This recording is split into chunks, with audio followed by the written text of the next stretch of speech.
Olá, meu nome é Rodrigo, sou estudante da terceira série da graduação em Ciência da Computação, bolsista da Extensão em Cultura pela Fundação Araucária e sou orientado pela professora doutora Maísa Milani. Bom, o nosso projeto é a produção de material digital no formato audiovisual na computação. Temos como objetivo levar o conhecimento da TECAM, Teoria da Aprendizagem Multimídia, para a comunidade docente e discente, que utilizam o vídeo no processo de aprendizagem e ensino. Para que tenha sucesso em todos os aspectos da aprendizagem multimídia, a interação com o recurso precisaria desencadear uma série de processos. O primeiro deles seria uma seleção de palavras relevantes para o processamento na memória de trabalho verbal. A segunda seria a sua seleção de imagens relevantes para o processamento na memória de trabalho visual. A terceira seria a sua organização das palavras de forma coerente em um modelo mental verbal. O quarto seria as organizações de imagens, que teria a mesma base das organizações de palavras, que trabalham de uma forma coerente em um modelo visual. E por fim, teria a integração das representações anteriores, que Richard Meyer é um psicólogo educacional americano que fez contribuições significativas para as teorias da cognição e aprendizagem. Para ele, existem alguns princípios que podem auxiliar no desenvolvimento de recursos didáticos multimídia, de forma que pode torná-los potencialmente mais efetivos em termos da aprendizagem. Para melhor entendimento, foi dividido em 3 partes, conforme a sua coerência. O primeiro grupo de princípios seria para reduzir o processamento estranho na aprendizagem multimídia, representado por 5 princípios. O segundo grupo seria os princípios para gerenciar o processo essencial, representado por 3 princípios. E por fim, o terceiro e último grupo seria os princípios para promover o processamento generativo, representado por 4 princípios. E a soma desses 3 grupos de princípios daria os 12 princípios postos por Meyer.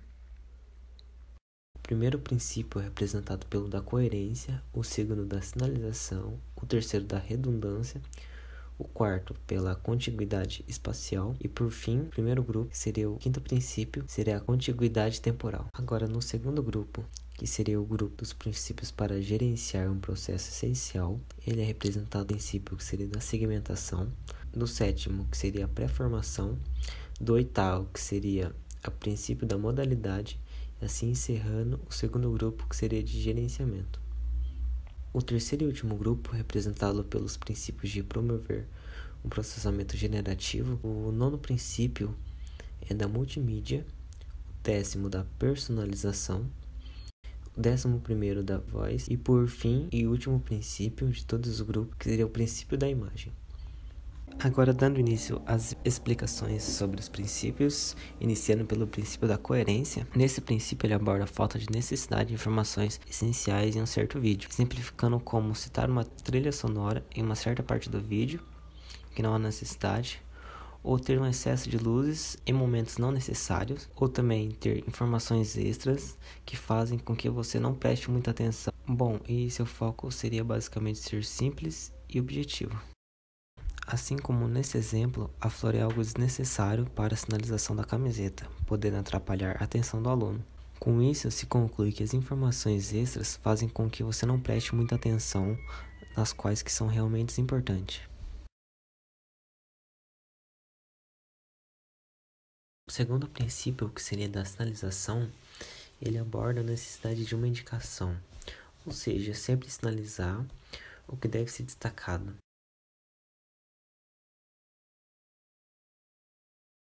Esses sinais não adicionam qualquer informação nova, apenas destacam, também repetem o material essencial do conteúdo. Ele serve para guiar o aluno para que seja observado aquele conteúdo com mais atenção. Agora, no terceiro princípio, da redundância, afirma que os alunos podem aprender melhor somente com a animação e a narração. As informações textuais que são apresentadas simultaneamente com a informação verbal tornam-se um material redundante, não demonstrando o texto com o mesmo conteúdo de narração.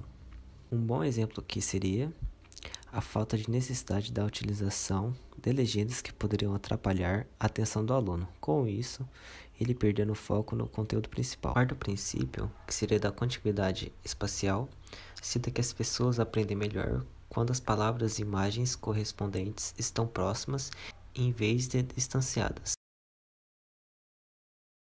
Nesse exemplo, teríamos a proximidade entre os valores e a quantidade de notebooks. Isso se torna correto conforme o princípio da contiguidade espacial. Agora, nesse segundo exemplo, temos um modo errado de aplicar o princípio da contiguidade espacial, tendo os números totalmente separados dos objetos. O último princípio desse grupo, que seria o princípio 5 da contiguidade temporal, impõe que as pessoas aprendem melhor quando uma aula multimídia é apresentada em passos ou em segmentos adequados ao usuário, em vez de ser apresentada de forma contínua. O material apresentado de forma segmentada pode ser controlado pelo aluno, como no caso de uma animação em que ele pressiona o botão ao continuar, como um vídeo no YouTube, ou de uma apresentação que enumera os passos, passando em partes o conteúdo. Assim encerramos a primeira parte do nosso vídeo, apresentando apenas os primeiros 5 princípios dos 12 de Meyer.